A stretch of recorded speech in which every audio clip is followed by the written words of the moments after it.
All right, boys. Monaco just happened, and it was quite an eventful race. Not a good race, not an exciting race, but eventful. And eventful means there are quite a bit of things to talk about. So that's what we're going to do today on this race takeaway video of the Monaco GP. Definitely an interesting race, not a good race, but definitely interesting. As you can see on the screen, I have the not the standings, the classifications, the finishings of that race, so you can see if you don't already know who won and whatnot. And so we're gonna get into the takeaways. I've got three takeaways to do as I usually do, and you know what? Let's get started. All right, so the first takeaway, unfortunately, we'll have to talk about Leclerc and Ferrari. While Carlos Sainz did finish second in the race, um, I have to extend my commiserations to Leclerc. I really feel bad for him. I mean, he's at his home Grand Prix. He qualifies on the pole. Unfortunately, he crashed in qualifying, but he qualified for pole position anyways. And if you didn't know already, he wasn't able to start the race because of some problem with the car resulting from the crash. Ferrari basically checked the car the whole day, and they said, okay, yeah, he was ready to race. But unfortunately, as he was actually getting his way, making his way onto the grid, not even just getting his car on the grid, the car had problems, and he was forced to retire from the race, so he couldn't even start, which is just a shame because the Ferraris looked, genuinely quick the whole weekend. I mean, it's evident. I mean, Carlos Sainz, he got second place, so obviously the car was quick. I have no doubt that if Leclerc was able to actually start the race and finish the race, he probably could have won, which would have been actually amazing for him. But unfortunately, he couldn't even start the race, which really sucks. Because not only did Ferrari miss out on a lot of points, it was just a bad way to round up the weekend for Charles, back at his home race. So first takeaway, I mean that's not really even a really a takeaway, but just kind of commiserations for Charles. I mean Ferrari. I mean, should they have taken the 5th place grid penalty and replaced some stuff? I mean, who knows? But yeah, I mean, just overall bad race day for Charles, and I feel bad for him. All right, so takeaway number two has to deal with Mercedes as a whole. As most of you guys probably know, Mercedes did not have a good weekend. They had one of those horror weekends. And if you don't know what I'm talking about, then let's do a quick recap. So qualifying, I mean Bottas put himself on second place. Not second place. My bad. Not second place. He put himself P3. Um, so I guess he had a fine qualifying. Hamilton a little bit disappointing in qualifying. Started seventh. Now because Leclerc couldn't start the race effectively, Bottas was P2 and Hamilton was P6 to start the race. It also meant that Bottas had the inside line into the first turn, I guess. And so, it looked good for him at the very beginning. Unfortunately, Max pretty much cut him off just before the first turn. So it became a very long-winded race. Monaco, not a lot of overtaking, hard to pass people. You're gonna have to rely more on strategy or a safety car more than anything to pass people. And Bottas just couldn't get past Verstappen. And then Mercedes decided to kind of pull him in for a pit stop. Um, Obviously you got to pit once, so pit him to change your tires. Maybe it's part of the strategy or whatnot. But disaster strikes for Bottas, no fault of his own. I believe it was the right front, the wheel nut, I guess is what it's called.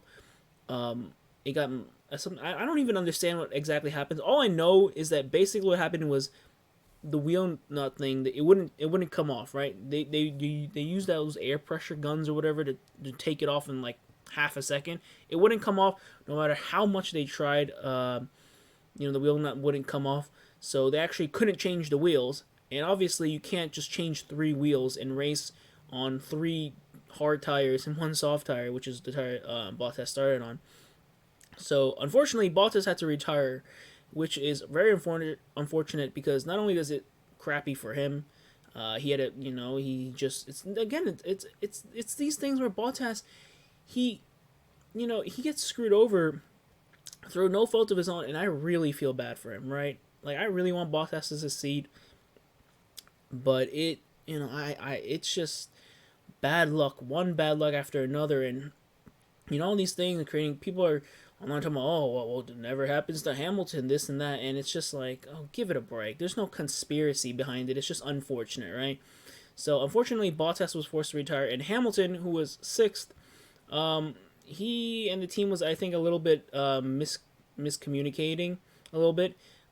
He was talking about how, oh, he was saving the tires for a longer run, and they're going to swap tires later in the race. But the team called him in earlier than he expected in order to kind of gain some spots on like Gasly and such. But unfortunately, that didn't work because what he ended up coming out of the pits behind Gasly, and not only that, Vettel, who was behind him, also leapfrogged him. So he ended up losing like two, I think even three places at the end to Perez even at the very end. He lost three places, and then after that, he kind of just cruised through the rest of the race. He just, I felt like he was frustrated, and he felt like, well, there's no point trying anymore. And he just ended up getting fastest lap, I believe. So he gets a point there. But overall, not a good race weekend for Mercedes. Bottas DNF, Hamilton, getting, I think it was seventh or something.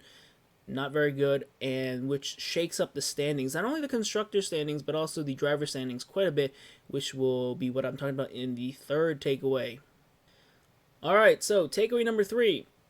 This is going to get very interesting, right? Before, it was, looking in Mercedes' favor, at least somewhat, and it was going to seem like Red Bull was going to have to work to catch up, but one bad race weekend for Mercedes, and Red Bull has leapfrogged them. So as you can see here, I'm looking at the constructors standings, and as you can see, Red Bull is, I believe, on 149 points. Mercedes is on 148. So yeah, that happened. Red Bull is leading now, so Mercedes is going to have to work extra hard to overtake Red Bull now. I mean, Max looks great. Perez, he's starting to look better. Good for him, right? And not only that, I mean, look at McLaren. I mean, Lando, he got third, really nice.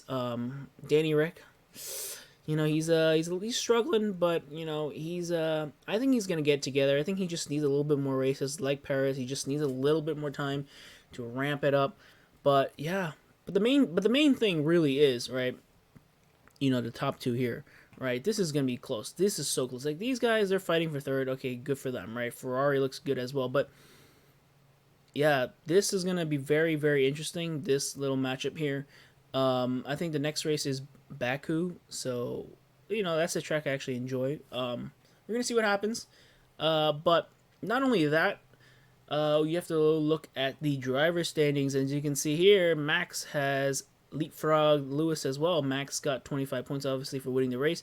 Lewis got, I don't know, like 4 or 5 or whatever it was, and he got the one extra point for fastest lap. So Max is now leading by 4 points, which is, the difference between first and second. So we're going to have to see what happens in the next race, but for the first time, Max is actually leading a driver's championship, which is good for him. But we're going to have to see how Hamilton responds. Because now, the fight really is on now, and it is not going to be easy. So, yeah, it's gone very interesting, right? That's pretty much the third takeaway, right? The big thing you can take away from this third takeaway is that it's gone very, very interesting. All right, that does it for this Monaco GP's race takeaway video. As you can see on the screen, the next race will be in Azerbaijan, in Baku, June 4th to June 6th. So I think that's what, two weeks time, I think, in about 2 weeks. And I'm excited for that. Baku is another street circuit, obviously, but I really like Baku. There's at the very end, you get that really, really high speed straight and stuff like that. So it's going to be interesting. It's interesting to see how Mercedes responds. I think the pit crew at Mercedes, they really have to get their act together, because I feel like a lot of times when Mercedes messes up, it's because of the pit crew.